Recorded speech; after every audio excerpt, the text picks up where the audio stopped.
the Washingtonian that's in the middle of nowhere. So Well, thank you for guesting with us. I'm really excited. I was supposed to last time, but my work for the first time in months had me do overtime on that Friday. They must have known. All right, we are live everywhere on, well, almost everywhere. Facebook and YouTube, guys. Hi, everybody. You're going to see this in like 20 seconds. But, okay. So, I think it might just be the three of us today, and that's cool. If we have other people join us later, I'll let them into the broadcast studio. But for now, welcome to, why is my logo so big over here? And whatever. Anyways, welcome to CosTalk Live, episode 13? Oh my gosh. Jessica usually keeps track of this. Okay, so we're going to start with our guest cosplayer, which is this way. Okay, on my screen. Over here. All right, why don't you introduce yourself? Hi, I'm Kii-chan. I've been a cosplayer for over 10 years now from the Pacific Northwest area. I do a little bit of full builds and I do a little bit of thrifty shopping, so this is my favorite type of conversation to have. My favorite thing to do is run panels at conventions, and I also have a workshop that I work out of and help new cosplayers in the area. So yeah, that's me. Yay. Well, welcome, and hello everybody on YouTube. Thank you for joining us. We can see you too, and hello back. Would you like to go next, Ambrose? Sure. Hi, I'm Liz from Ambrose Cosplay. I've been cosplaying, well, I started getting into it in 2011, but didn't really seriously start doing it until 2015. I do make most of my own stuff, but I have been trying to commission more cosplayers to support other cosplayers, especially for things that I'm not really, it's not like really my wheelhouse. So stuff like armor, I've been trying to kind of outsource that so that I support other cosplayers and I end up with a cosplay that I really, really like. So. Awesome. Cool. All right. So, oh, goodness gracious. Here we go. Sorry. No, you can't see me. No, you can see me. My name's Sam from Thrift Store Cosplay, and I'm having technological issues. And, yeah, I've been cosplaying for 6 years now? Yeah, I think so. I'll project. People on YouTube say I'm quiet, so I'm not surprised, YouTube people. I am quiet in real life, too. So, yeah, so I'm going to try and turn up my mic, and I'll have Aspen, why don't you, Kii-chan Cosplay, why don't you introduce yourself, like, how you got started in cosplay before we start talking about our topic? Oh, I am actually one of the lucky few that grew up in a very nerdy family. If we ever did conventions, I actually started at, I think I was like 11 when I went to my first soccer con.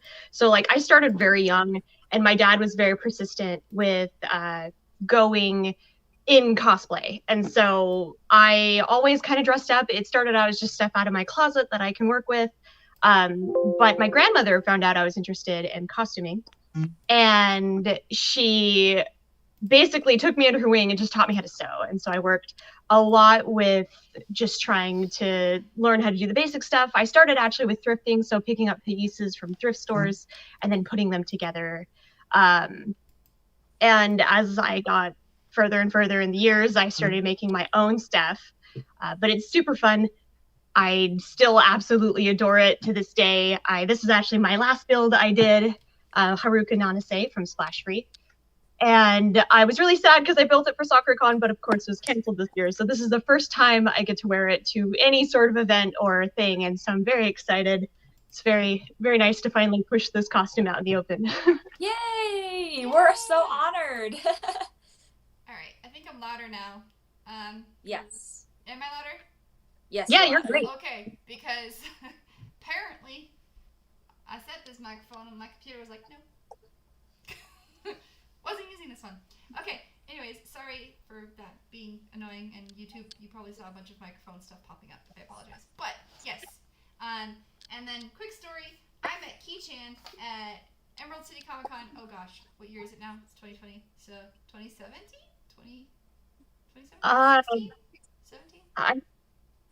I think so. I think it's been 3 years. I don't know. We're just gonna gonna go with 2017. I think that Yeah. works. So yeah, we that's where we met, and we've been fast friends since then. It's been awesome. Okay, so let's see here. Today our topic is Scratch Made. So we're gonna talk about thrifting cosplay versus Scratch Made cosplay. And why don't we go ahead? Let's see here. Yeah, okay, that's better.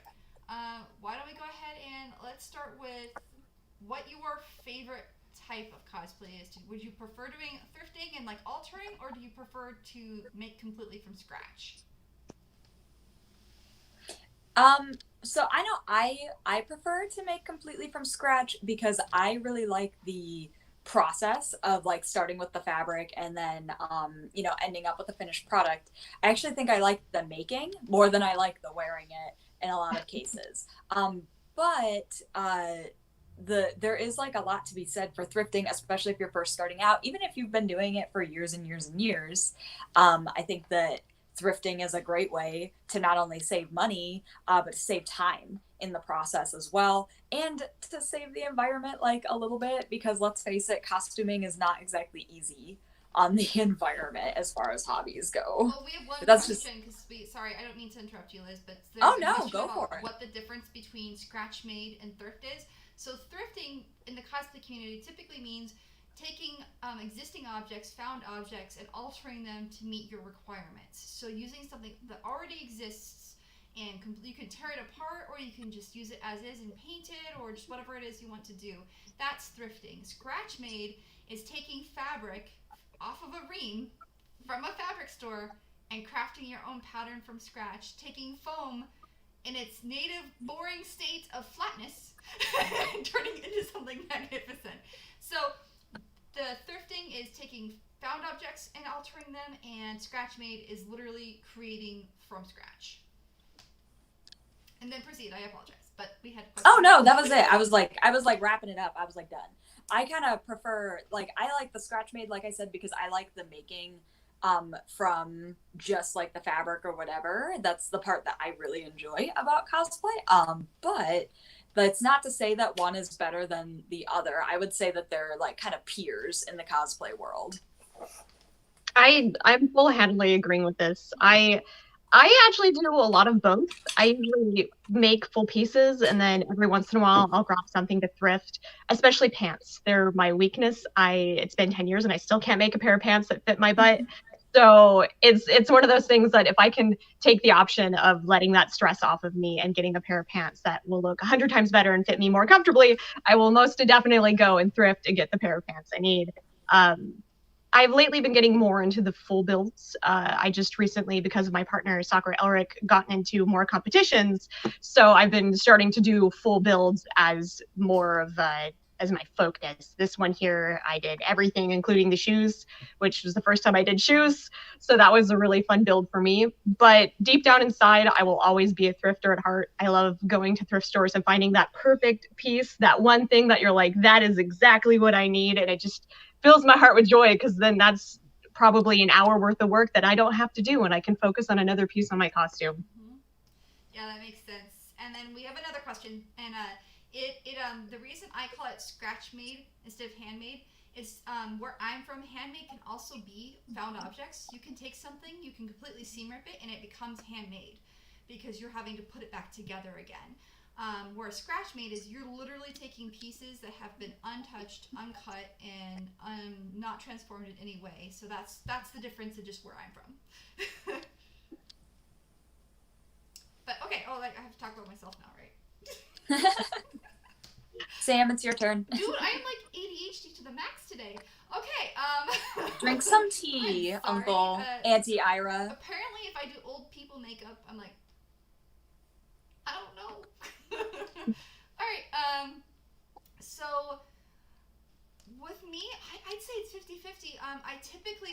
I started making from scratch because I thought that I would be viewed poorly if I hadn't, because I had been viewed poorly for using found objects, and then I realized that found objects, like you said, are more economical. They're better for the environment, and there's no reason that you can't take a dress and turn it into a jumpsuit or a bodysuit, or you can't take a t-shirt and all of a sudden it becomes a skirt. Sometimes you just have to take existing fabric and transform it, and so I started doing that. I started taking existing items. I also, instead of buying patterns, because I hate pre-made patterns, because I am like 5'9", 5'10"-ish, somewhere right between that literally weird spot, and I'm tall, but I'm not busty, and I have hips to the max, so my sizing is very unusual. I have a 42-inch outseam, which is not normal for a woman, and finding clothing was tricky. So like I couldn't find a pattern that worked for me, and I got tired of altering them, and then they just fall apart. They're not very durable.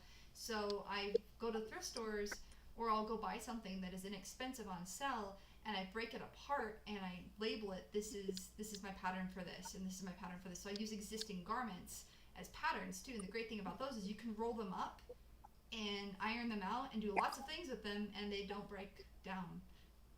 They live forever until you accidentally melt them. Don't do that. I mean, sometimes melting is great though. One of my favorite costumes I've ever done, I had to tear apart a cloak, and I was like, this fabric fray is really bad. It's been such a pain in the butt to work with, and so I got a hot iron and just took it to the bottom of that cloak, and I ripped a bunch of holes in it, and it sealed my fabric so it no longer frayed. And it was one of the funnest projects I ever worked on. So if you feel like burning your fabric, try it tastefully and safely. Yeah, modern problems require modern solutions. Right? Test it out first. Yeah, but no, burning fabric can be good. Burning foam can be good. But I think like a lot of the discussion that I have too when I'm talking about like scratch or handmade versus thrifting. Wow. Is people think that they're not like worth it. Like a lot of the times, for instance, if you're entering competitions and stuff, you typically can't use a pre-made object. Now, I disagree. If you took a corset, you completely broke it down. You took just the boning from it and you put it in a pair of pants, or you created a new corset from it, or you took a dress and, like I said, you turn it into a jumpsuit. Like, that is a lot of alteration and a lot of work, and at that point, you're just using the fabric and not really the garment. So, I think it depends. A lot of cons for their competition will put specifically how much must be made completely original. Like, for example, they'll maybe say it has to be 80% original. And like Sam is saying, you can take, let's say you go to Goodwill and you find a big, huge wedding dress and you use just the fabric. You're not wearing the dress as it was. That can still count as being, scratch made.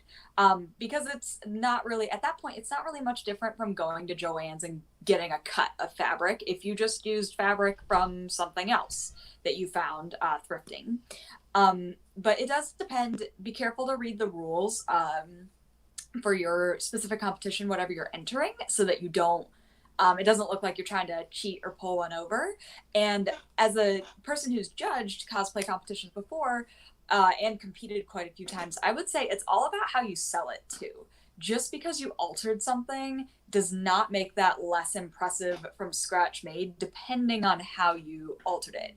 You can tell the judges about all of the work that you put into altering something and make it sound as impressive as it is. It doesn't have to be handmade to be impressive, because there are plenty of handmade things that are not very impressive looking. So it depends on what you did to it and how you sell it. So just keep that in mind. I think some people get a little concerned about entering competitions. They're like, oh, well, I didn't really make this completely from scratch. I got it from, a wedding dress or whatever. But it really depends on what you did with it, I think. Yeah. I'm going to share something real fast. Oh, you can go ahead and go, Aspen. I was just saying, as a judge, I would agree as well. Just know your rules inside and out, and it's kind of about the presentation of the piece that you do. A little thing that I usually do, actually, a really good starter tip is, if you don't know what you're doing and you're still learning how to do patterns and you have a particular piece you're trying to work on, it's really great to thrift, because you can pick out a shirt or a pair of pants or something that's very close, cut the seams and see how that piece is built. without having the complications of a pattern that you're still trying to learn how to read. So that's how I started. Yeah. I will add on to that really quick. Please don't say that you made something that you didn't make, though. Yeah. It's really like kind of insulting because I feel like it's really obvious when something is factory made versus like cosplayer made, you know? Right. So like please don't say that you made something when like there's literally a Dillard's tag on it. Like yeah, don't lie, be honest about your work. So I'm showing Maya the siren for a reason, because the jacket that I made for this were 2 extra large leather skirts that were on sale at a like local store, and then the bodysuit was part of a dance bodysuit that was atrocious, so I had to completely rip all the seams and rebuild it because it was bad. And then the leggings were also a part of leggings that I had worn when I was heavier, so I had to once again completely seam rip it and rebuild it because it no longer fit my body, and just tailoring it wasn't enough. Like, I had to alter the pattern. So basically at this point I just tore it all apart, laid down my pattern, and then recreated it. But it's like one of those things that like I had to hand paint everything too with leather paint. So anytime someone sees this jacket, they're like, no way, that was skirts. I'm like, yeah, they were skirts. They used to be skirts at one point in time. Like, you don't limit yourself to what you can find and what you can use, because you might surprise yourself with what's possible as well. And don't, like everyone's saying here, don't sell yourself short just because you used found objects. Right. I think that people get kind of, hung up on, well, what do the judges want to hear? Well, that depends on your judges, right? All of your judges are going to be different. I think that, I had somebody ask me, like, do you think I should do hotfix rhinestones because they were doing something with an enormous amount of rhinestones, or do you think I should hand glue all of them? What sounds more impressive to a judge? I think it's more of, how are you going to sell it to the judge? Are you going to tell them that you hand placed all those rhinestones, that you, used giant hotfix sheets of rhinestones? It depends on your judge what they find impressive. One judge might be like, oh my gosh, like thousands of hand placed rhinestones, that's amazing. Whereas another judge might be like, why did you waste time? Why did you spend 80 hours hand placing them when you could get a sheet of them and just iron it on and save time? I mean, you can't really control what the judge's opinion is. Yeah. What you can control is your pitch. Yeah. Right? Yeah, exactly. Because I've judged this literal example that you just said about like hand placed rhinestones. There was a group that had done this where they had hand placed rhinestones, and the only reason they didn't place higher than another person was just because they they had used existing bodysuits, and then they placed the rhinestones on, and then they made skirts, but they used basically the technique was like, it was really well made. But a lot of the technique was, okay, we bought some ribbon that had the ruffles on it, we just sewed them in layers, and then we used existing bodysuits and we hand placed the rhinestones, and it was definitely a lot of work. But this other person literally used a cry cut to create all of their own iron-ons, created all their own patterns for their skirts, created their own armor, and it was just one of those things that like sometimes skill outweighs what you're using. And like this other person had used some found objects. They were like, I used a found corset, but she showed us how she broke it down, and it was like, whoa, this is not the same corset. So it's a fickle thing. You can do like thrifted stuff in competitions, yes, depending on the rules. So don't be afraid of that. It's just do whatever the judges say, or whoever the place is, take it with a grain of salt, because you don't control who's judging that competition.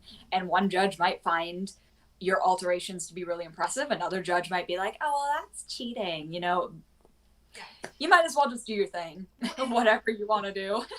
Yeah, no, I agree with you on that one. I forgot what I was gonna say. No, I totally, the rhinestone thing just made me think like, it really is all about your pitch, because I've had the honor of working with Sakura Elric, and she's a masterwork in competition. So she knows what she's doing. And when you sit and you listen to her explain her costume, it's just eye-inspiring. You're just like, wow, you placed all thousands of rhinestones, like, because that's one of her biggest pitches, is she bedazzles everything so it looks crazy amazing, but she makes sure to sell that to the judge. She's always like, I did every single rhinestone. This is how many hours it took me. This is how much I loved this costume. And if you really share your passion of what you're building and how hard it took you, the judges see that. One of my favorite things to ask as a judge is, what is your favorite part on a piece? Like, what is the favorite thing that you built? And I love that question. Right, watching the cosplayer light up and be like, oh, I was really proud of this armband because I was using EVA for the first time, and I tried a new glue, and it turned out really great, and then my paint didn't chip or anything. Like, just hearing them get excited really shows how much effort they put into something. So really just learn how to love your costume, stop being your greatest critic, and just sell it. Because yes, that is a very important role in judging. Yeah, and for people who aren't even competing, um, there's still this stigma of using found objects and saying that you made something.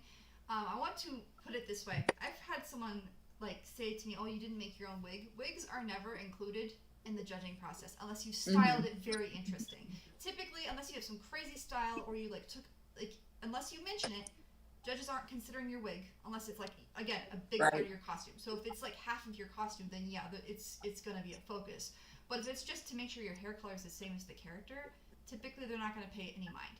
So that's usually not included in the 80% because most of us don't expect you to make your own wig.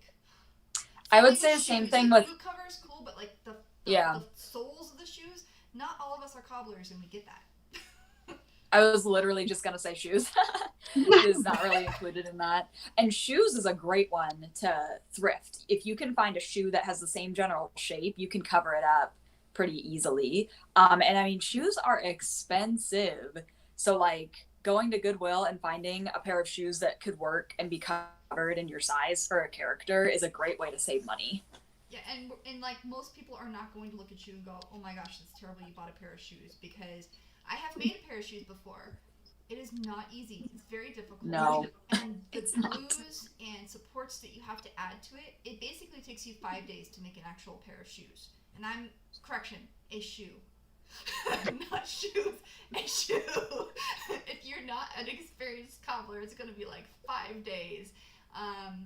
And it's just not worth it. It's much better to take an existing pair of shoes and trim off excess fabric or buckles or belts and build around it, build boot covers, or even just repaint them. Like I've taken leather boots, I've trimmed them down to where I need to do, I've added bias to them, and I've used like leather paints or rubber paints depending on what's needed to just alter it. I would love if like this generation of cosplayers could sort of work on erasing that particular stigma of thrifting, buying scratch made, just because the whole point of the hobby is to have fun. But I mean, I always think of like, any hobby that has, competition in it, which cosplay can be very competitive. It kind of makes me think of that one. Do you guys remember that one Fairly Odd Parents episode where like he wished that everyone was the same, right? So that everyone was like a gray blob. And there were still people who were like, well, we're the grayest and the blobbiest, so like we're obviously better. Like I feel like that's how people sound when they're like, oh well, like you bought that from somewhere, like, oh, if you didn't make it, it's not real cosplay. And it's like, that's not true. Like you can literally buy like a morph suit if you want to and cosplay as Spider-Man. Like it does not matter. You're supposed to be having fun.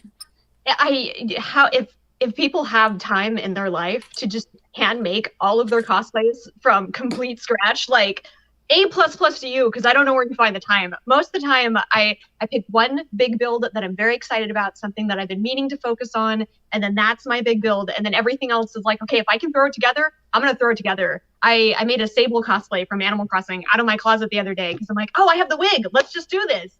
And it was such a good feeling, and I'm totally wearing it to a convention, even though it was just out of my closet, because I love it and I'm so excited. And that's a character that I get to throw onto my cosplay list that I didn't think I was going to end up doing, and it was super simple, and it makes me and my group really happy. So, like, have fun. That's the whole point. Like, focus on one nice build if that's what you want, but that's not the whole point of cosplay.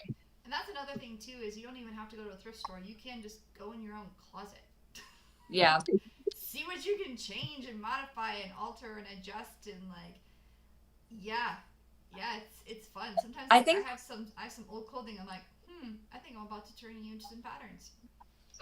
Particularly if you're first starting out in cosplay or you thought about doing it, but it's so intimidating because you see these people, making these things, and you're like, oh my gosh, they make it look so easy.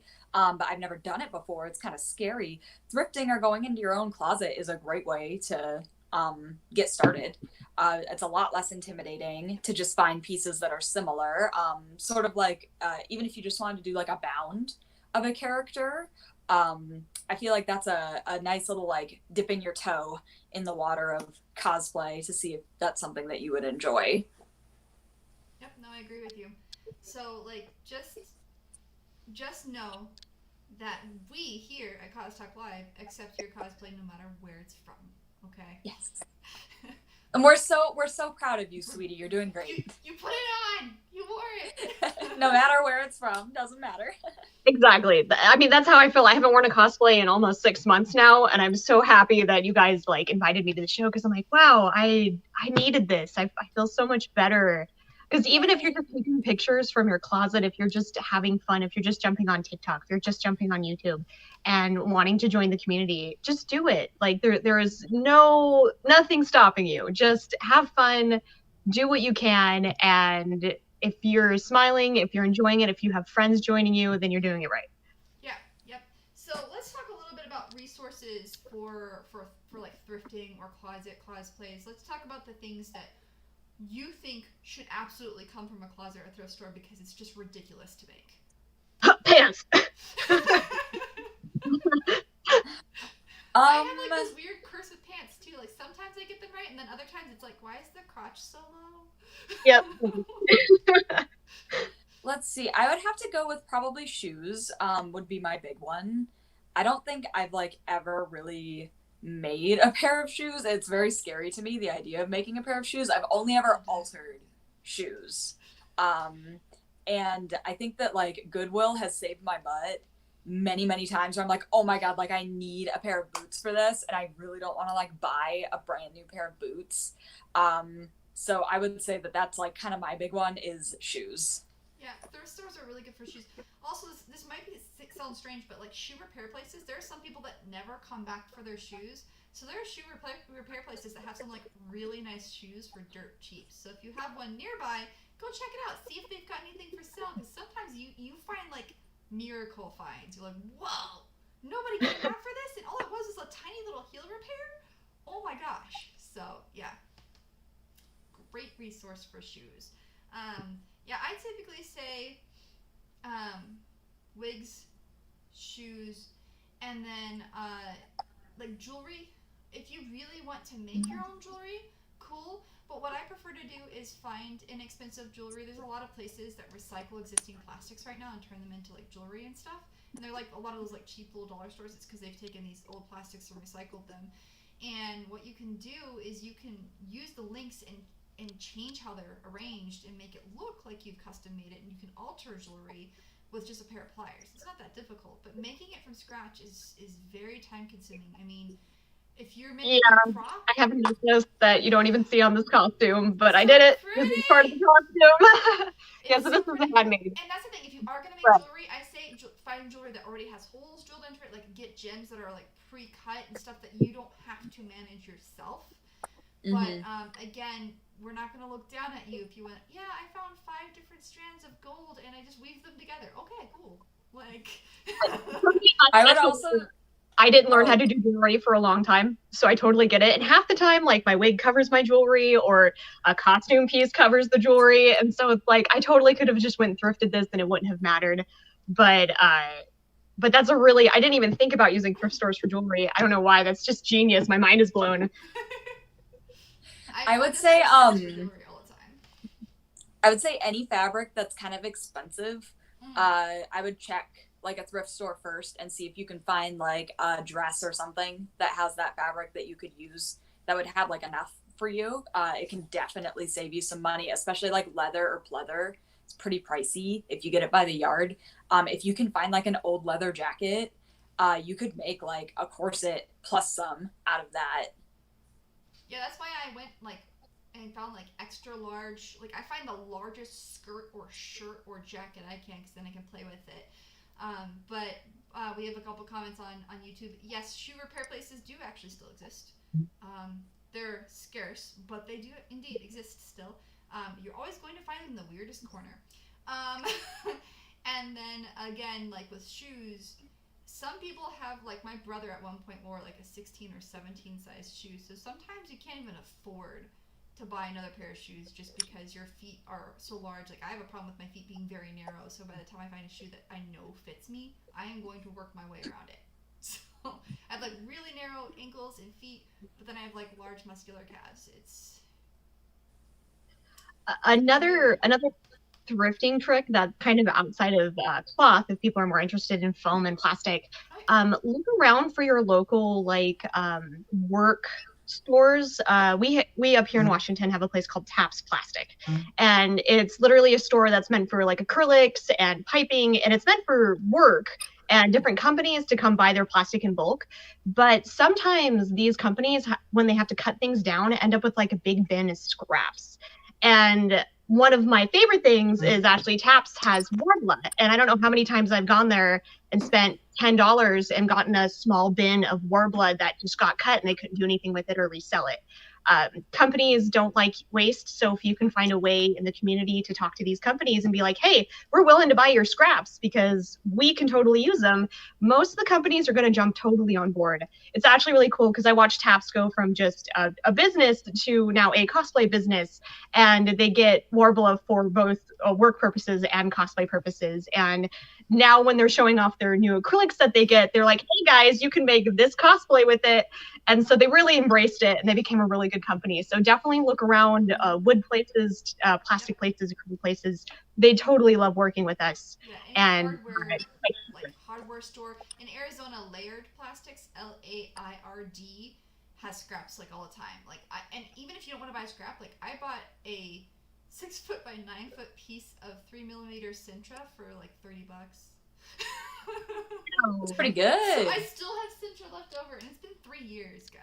Get your thrift on, Sam. And I gave away some of it too because I was like, I can't use all of this. It's taking up so much space. But no scraps, or even like that one was actually, that 6 foot by 9 foot piece was actually still a scrap because they use it to make signs. And the sign that they had cut just had this weird narrow piece left on afterwards. Narrow for them. It was huge to me. But they just weren't like sure what to do with it because it wasn't a normal size. Like most of the people that they sell to don't buy like the 3mm. And so I was like, I'll take it. Hi. So I agree with you. Hardware places, plastic places, wood shops, anything where like there's lumber, they're always going to have MDF left over or some kind of like 2x4 or 4x4. There's gonna be pieces everywhere, and it's those are good too for like reinforcing like props. Mm-hmm. So yes. Now for making handmade, where are your favorite places to go if you want to make something from scratch? Where do you like to go, online and in person? Someplace. Well, I like to Etsy's kind of become my new favorite online fabric shopping, since obviously going out in person and getting fabric right now is not really like a thing. And I really hate online fabric shopping. I like to actually feel it and like see the color with my own eyes before I buy it. But there's a few Etsy shops that I really, really like for fabric, and I can actually pull them up on my phone if people are interested in some of my favorite fabric shops. What I like about it is that, you're actually supporting like a person, rather than a corporation. Because if you pick like, an individual seller who resells fabrics that maybe I don't have access to because they live closer to a fabric district, or fashion district rather, that's kind of become my go-to lately for fabric. And typically an Etsy seller who's like an individual will ship it to you way faster than like fabric.com or Joann's or whatever. I really enjoy going to fashion district when that's like a thing that's available, but haven't been in a long time, given the current circumstances. But that's kind of one of my favorite things to do, is to get raw materials from individuals on Etsy. I will go ahead and pull up some of my favorite shops if somebody else wants to talk. Go ahead, Kii-chan. Oh, this is the hard one for me. I don't have a lot of options up here, unfortunately. It was a couple of years ago, Pacific Fabrics decided to go completely online for us. And so the only option I have for physical fabric is Joann's or online. That's really and truly right now the only choices I have, which is really can be extremely frustrating because Joann's is very limited. I try really hard to use my friends as resources. I have a couple friends up in Canada, and they have some really amazing fabric. So I usually cut a deal with them, and I'm like, hey, if you're hitting a fabric store, if you're ordering, I'll give you this much money for this much fabric. Because there's a couple of really, really cool stores out in Vancouver that has some just very unique fabric that's very nice to see. I'd have to look up what the place is called again. Oh man, it's right in the heart of Vancouver. But I like it. I actually ordered some fur from a friend there recently because I'm going to do another fur costume, and I went there and I fell in love with it, and I didn't buy it on the spot.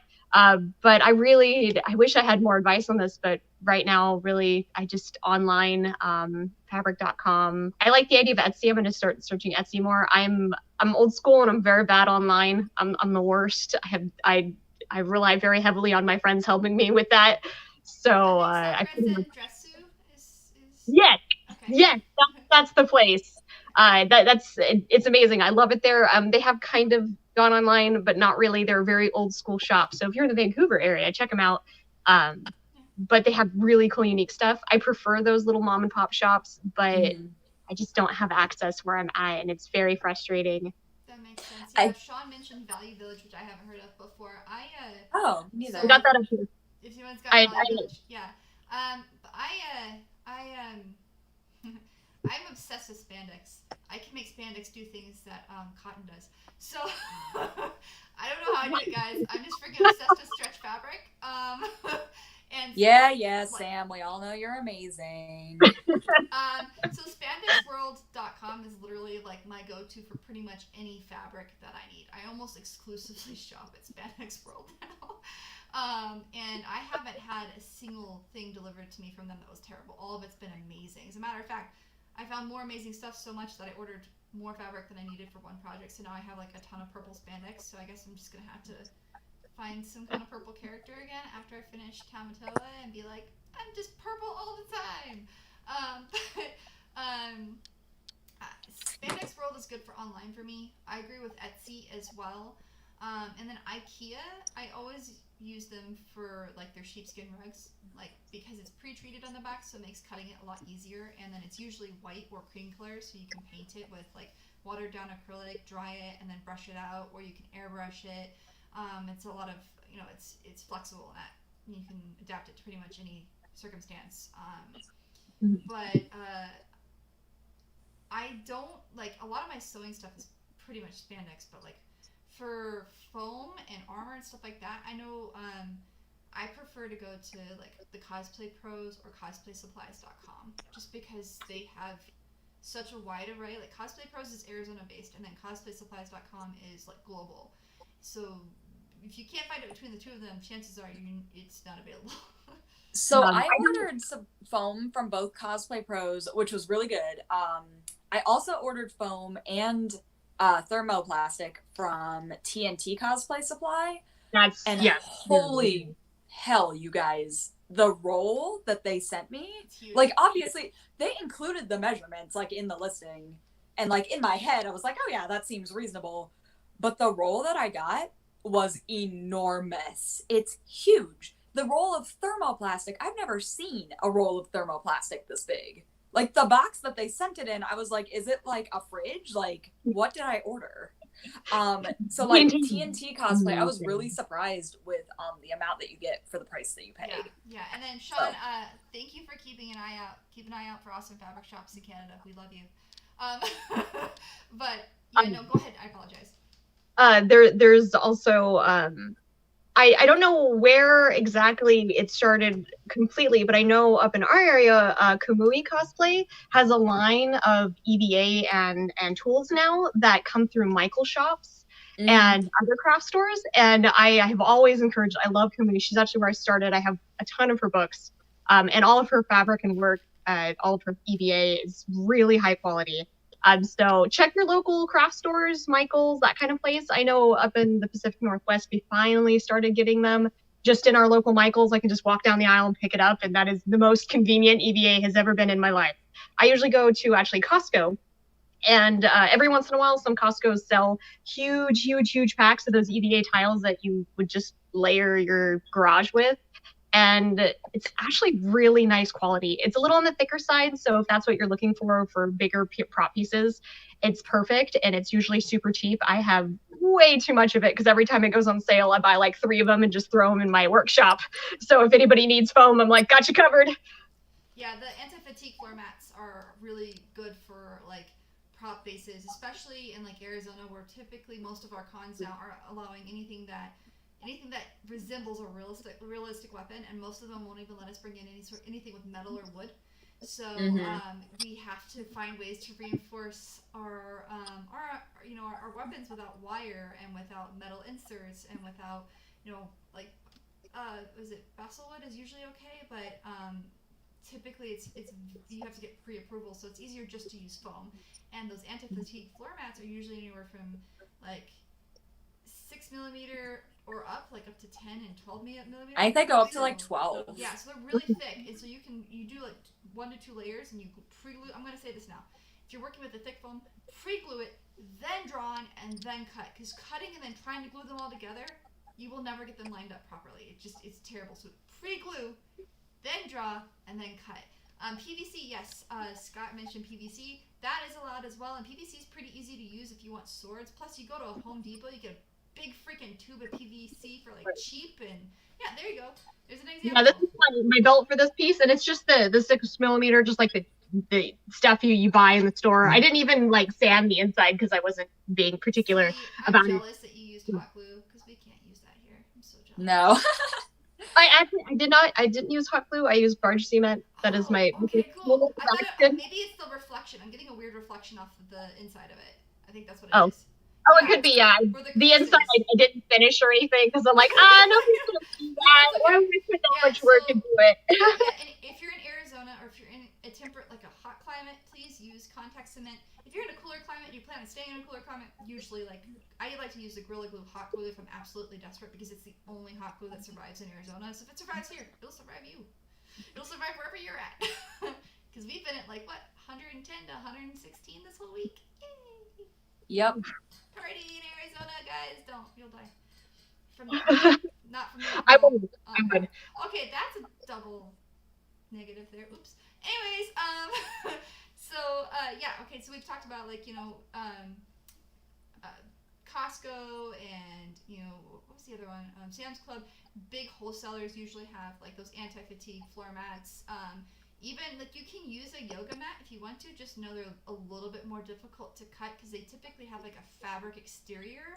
It's not really a real fabric. It's kind of like a rubberized fabric exterior. Yeah, they seal it with something kind of weird. The glues will work on it just fine if you use contact cement or super glue, but it is going to be a little bit trickier to heat because its melting rate is different since they seal it with that weird rubber. But you don't be afraid to just go to a store and you're like, like I took a protein can and some Pringles cans and made a grenade launcher. I think that's part of the creativity of cosplayers is, if you see something and you're like, you know what, I think I could make this work, go for it. There are no rules that say, no, you can't use a protein can to make a grenade launcher. No one will stop you, I assure you. So, get creative with it. If you see something that you're like, you know what, I think I can build off of that, go for it. Yeah, I'm gonna share this protein can. You guys have probably seen this picture too much, but you know what? You guys get to see it again. I don't care. She's proud of it. I'm so proud of this protein can. I could be proud of the protein can. And that's the thing with all the tools Pringles, protein, excellent. Oh, and this is a solo cup. Oh, it's so I have a solo cup in here, and then you can see the lid from the protein can, and it works, and it looks like Nora's grenade launcher, so why not? I was working on a pair of boots, and it was probably the third time I was doing it, but I usually do all my big builds in my workshop, but I was stuck at home, and so I didn't have any of my clamps or anything to seal a Gorilla Glue onto a cheap vinyl. And so I was like, what else am I going to do? And so I laid them out in my kitchen because they had a bunch of spikes I was essentially laying out and gluing on it. And I just took a bunch of cans, like canned food, and just like stacked them on the fabric and the pieces to let it set and glue. And it was just the silliest thing I'd ever done for cosplay, but I'm like, you know what? I don't have clamps and this actually works. So we're going to leave it like this. No, I mean, there you go. And I've had a couple questions like, yes, you can use the playmat, like the colorful play foam. Just know it too has a weird heat ratio, and make sure you're wearing a respirator anytime you use these foams. They off-gas really bad. And then for Pringles cans and anything that's a little bit weaker, you could reinforce it with fiberglass. Just understand that that's going to add a lot of time, and it's actually going to make it a bit more fragile, because if it ever falls out of your hands or hits against something, fiberglass likes to crack. So you will have to do repairs and stuff like that, which is why I typically like to stick with like foam or Worbla. Worbla is expensive, but you can use the scraps. Like I have a whole bin of scraps that I just put it in like a little pan, and I just spread it out. I use my heat gun and I just start mushing them together until they're all flat. Then I wait till it's fully cool and I peel it off my pan, and I have a Worbla sheet again. So it's time consuming, but hey, it's cheaper than buying another roll of Worbla. Yes. So. This is not a cheap hobby. No, so, no, and that's why we shouldn't be judging people who can't necessarily afford some of the now, marketed cosplay products, because they are expensive, because they are so well made, and it makes our jobs easier. So individuals who are going to thrift stores or who are going to like aftermarket areas and purchasing items honestly have a bit more work on their hands, because they aren't getting the ease of some of these new products. Mm-hmm. Yeah, this is an expensive hobby. Like, even if you're the most frugal of cosplayers, it still gets expensive. Yeah. Yes, it does. It definitely does. So let's see here. We've got another one. Is there a way to get a discount on Worbla? Okay, so I haven't, other than what Kii-chan suggested, is going to like a plastics place that may have Worbla scraps. There are very few places that have cheap Worbla. Worbla is already cheap. So if you research how it's manufactured, which weird old Sam has, it is actually already very inexpensive. Typically, they don't charge you for shipping a lot of times. Like Cosplay Supplies is just like, okay, you bought Worbla, here you go. So it's already close to wholesale. They're not making a huge profit on it. It's very difficult to produce because they want it to be non-toxic. So anything non-toxic typically takes more time and more labor, and you have to have scientists and you have to have all of these other credentialed people available to make sure it's secure, safe, and reproducible, right? So it is already pretty cheap. Sometimes the Yaya Han and sometimes Cosplay Supplies will have like Black Friday deals or Cyber Monday deals, and you can get discounts, but it's very, very small. If you're looking for something and you're an experienced crafter and you're willing to put work into it, try reaching out to these companies and asking for samples, and state that you'll do a tutorial for them, or that you'll promote them, or that you'll share it. Like if they send you a whole bucket full of like, I don't know, flyers or something, or stickers, you'll hand them out. But promoting the company, doing tutorials, doing work for them, because they typically don't have the time to generate tutorials. So if you're willing to test a product for them and have a very detailed tutorial, like I got Worbla's Cobra Cast art for free, two rolls of it, because I used it for my Yojimbo cosplay, which is now in a museum, which is not open. But the point is, like, yeah, it's you can get it, but it's never going to be for free or fully discounted, just because it is very difficult to produce. I think I answered that question. Really complicated, and I apologize, but yes. It's very rare to get a discount. Just so everyone knows. Yeah. Okay. Yeah, I would say it's very rare to get a discount on Worbla. Yes. Now, if you don't want to use Worbla, you could use something called Teraflex, which you usually find at leather stores, and it's actually, instead of, I believe Worbla has wood pulp, and Teraflex uses leather pulp. So it is a bit different. It smells like waffles, so it will make you hungry.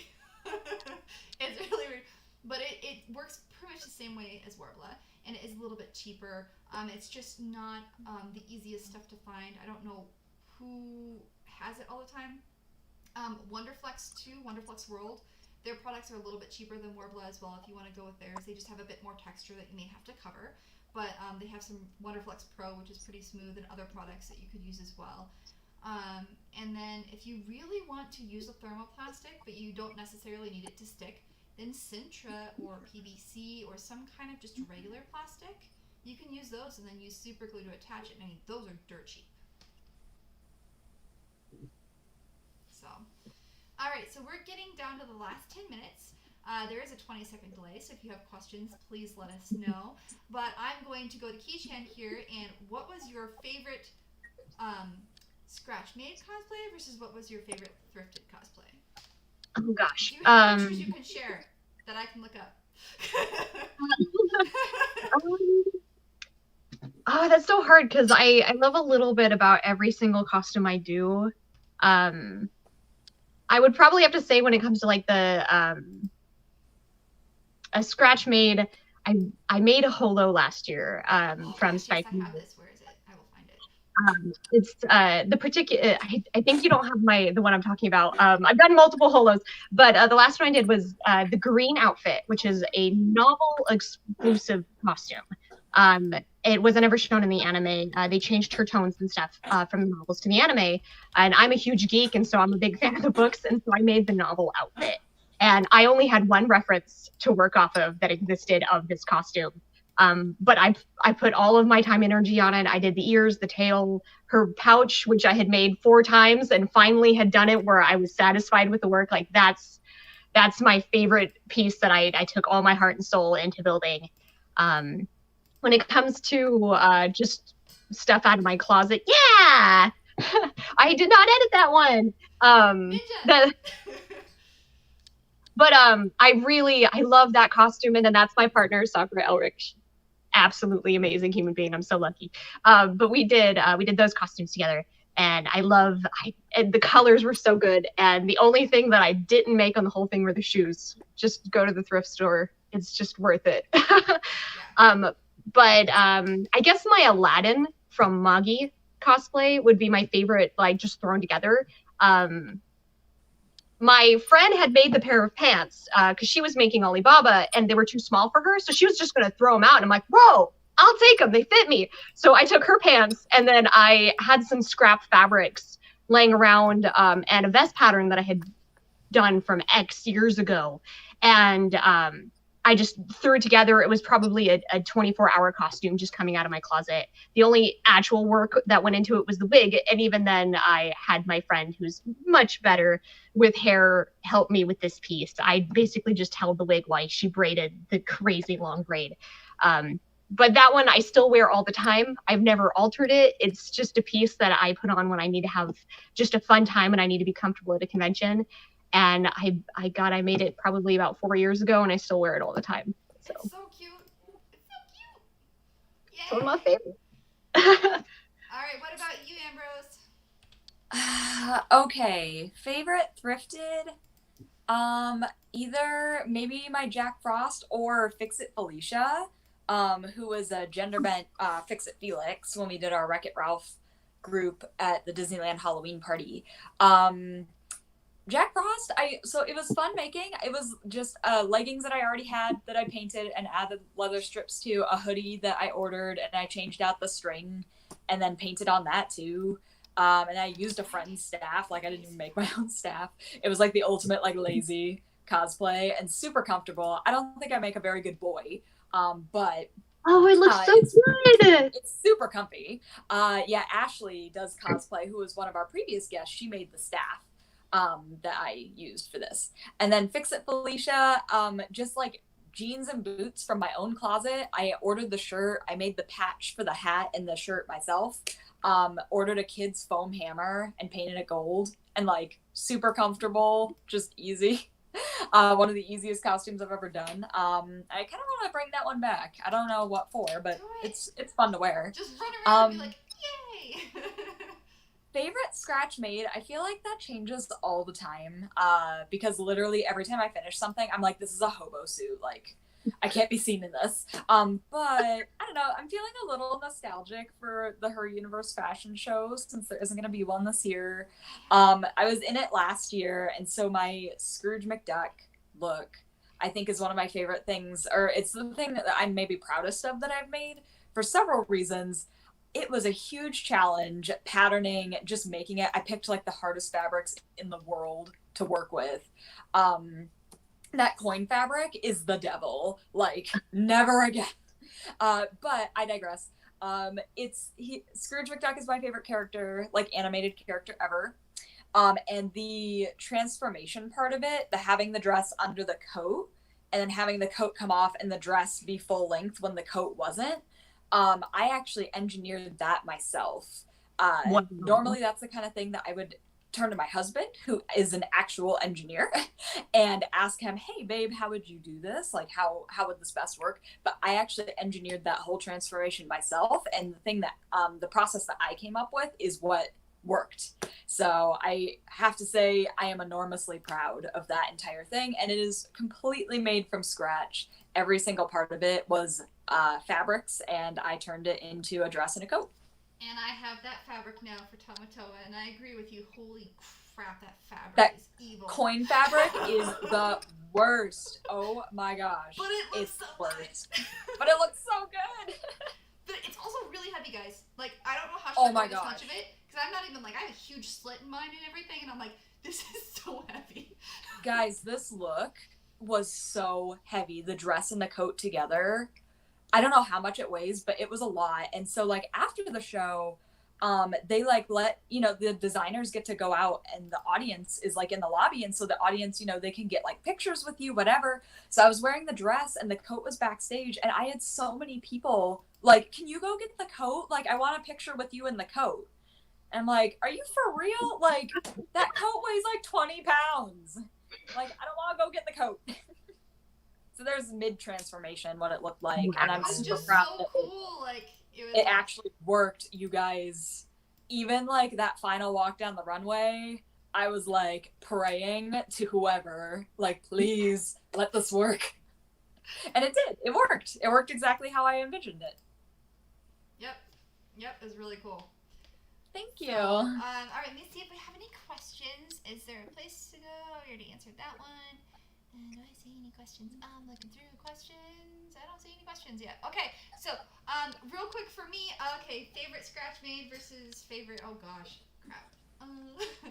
Okay, so like my favorite made from scratch. I'm gonna pull a photo up. I really hope I still have photos of this. I'm pretty sure I do. I should. If I don't, I'm gonna smack myself, and everybody has to smack me back. Yeah, right? Because that's how it works. We just smack each other when we lose things. I mean, this is life, isn't it? But I'm going to say probably thank Krios from Mass Effect, just because I worked so long and so hard on that costume. And it was... I love that one. It was ridiculous. But I'm going to drag this over here, and I think I'll show this one. We'll just use this photo. Where is it? Here it is. Okay. So... I'm going to share this here. This is fun, trying to share and click everything. Okay, I can do this. I can make this happen. But, you got this, Sam. Yeah. Oh, so cool. So that is probably that my face favorite. mask. I think, yeah, so there's like pretty much the whole thing.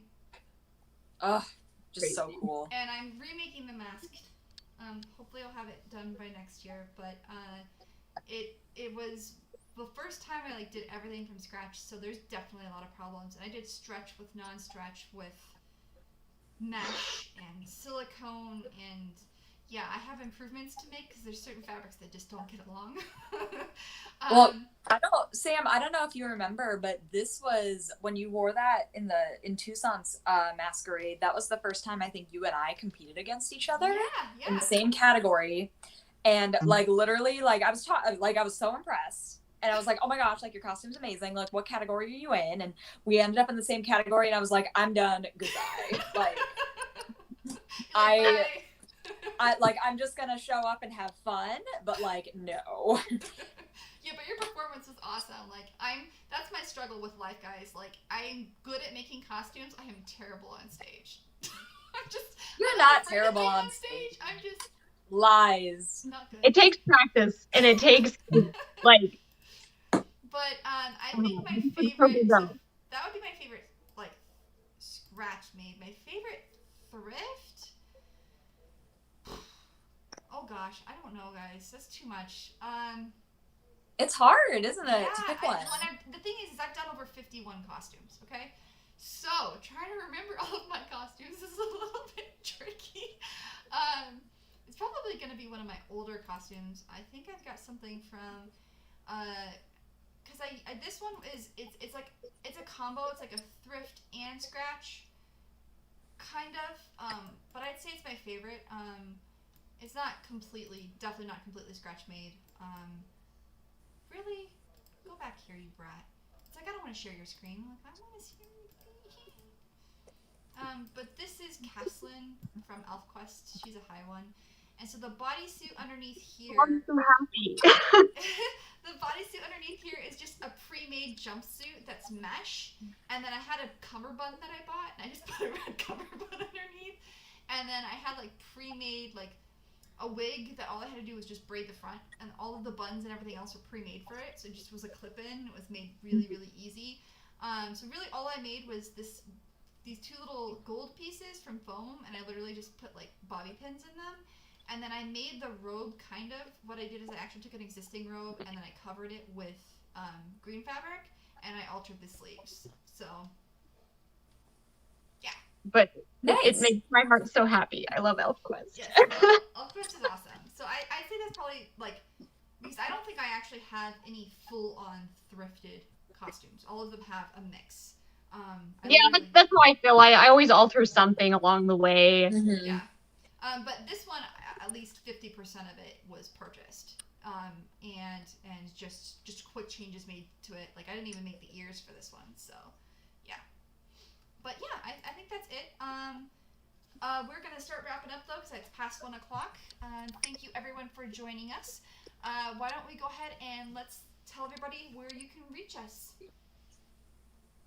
Go ahead and go to Ambrose. You're at the bottom. Okay. You can find me at Ambrose_cosplay on Instagram, Ambrose Cosplay on Facebook, and Ambrose Cosplay on Instructables as well. All right, Kii-chan. I am terrible with social media. I try to be better. But usually Instagram is my hottest hitter. Kii-chan, Kii-chan _cosplay.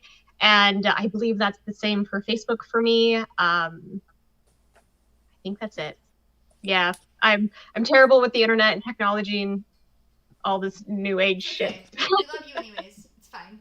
And then I'm Sam of Thermo Cosplay, and you can find me at www.thermocosplay.com on Facebook, Twitter, Instagram, Instructables, and no longer on TikTok because, guys, I found some security things and I'm freaking out, and I'm sorry. I love you, TikTok, but bye. I'm considering when I get a burner phone, like maybe. I'm considering ducking out of TikTok as well. Yeah, so it's mostly Facebook, Twitter, Instagram, and Instructables as Thermo Cosplay. So thank you everyone for joining us. We're going to go ahead and end our stream, and we hope you have a wonderful rest of your weekend. And take care. Bye.